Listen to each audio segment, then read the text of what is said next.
আজকে কিন্তু ছোটোখাটো করে একটা পিকনিকই হয়ে গেছিলো বলতে গেলে। তো গেছিলাম আজকে ফার্মে, আর ফার্মে গিয়ে ভাই এখানে কেটে নিয়েছিলাম একটা কলা পাতা। আর আজকে রান্না হয়েছিল ভাই ভাত আর তার সাথে চিকেন কষা। এখানে একটা বুনু ভাই চিকেন দিচ্ছে, আর এখানে এত কিছু খাবার দাবার যেগুলো দেখছো না না এত কিন্তু খাইনি আমরা। এগুলো জাস্ট সাজানো হচ্ছে তোমাদেরকে দেখানোর জন্য, তোমরা যাতে দেখে ভাই একটু মজা টজা পাও, দেখে একটুখানি সুন্দর লাগে তার জন্য ভাই। কারণ এখানে থাম্বনেলও তো দিতে হয় না, আর এখানে থাম্বনেল নেব তার আগেই ভাই এরা সব তুলে তুলে নিচ্ছে, মানে আলাদাই লেভেলের লোকজন ভাই, আলাদাই কিপটে এরা। তো তারপর ভাই সৌরভ এখানে ঢেলে দিল এক বালতি মতো চিকেন কষা, তার সাথে ভাই আলুও ছিল।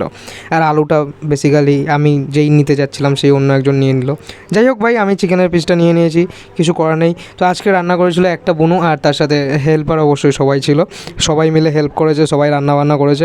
বাট ভাই একটুখানি লবণ বেশি হয়ে গেছিলো। যাই হোক, এখানে বললে আবার পরের দিন রান্না করবে না। ভালো হয়েছিল, ভালো হয়েছিল, রান্নাবান্না খুব সুন্দর হয়েছিল ভাই। আবার কিছুক্ষণ পরে দেখে আবার একটা নতুন হনু যোগ দিয়েছে আমাদের সাথে খাওয়ার জন্য, এই যে আমাদের আর এক বন্ধু। তারপর ভাই অন্যদিকে দেখো এরা কীভাবে খাচ্ছে ভাই, মানে গামলার মধ্যে মুড়ি নিয়ে আর চিকেন নিয়ে খাচ্ছে, কারণ ভাত ফাত বেশি ছিল না ভাই।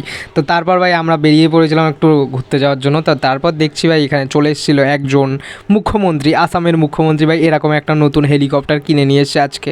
আমিও যাতে কিনতে পারি তার জন্য তাড়াতাড়ি করে সাবস্ক্রাইব করো, ইনস্টাগ্রাম ফেসবুক থেকে দেখলে ফলো করো। টাটা বাই বাই, সি ইউ। এসব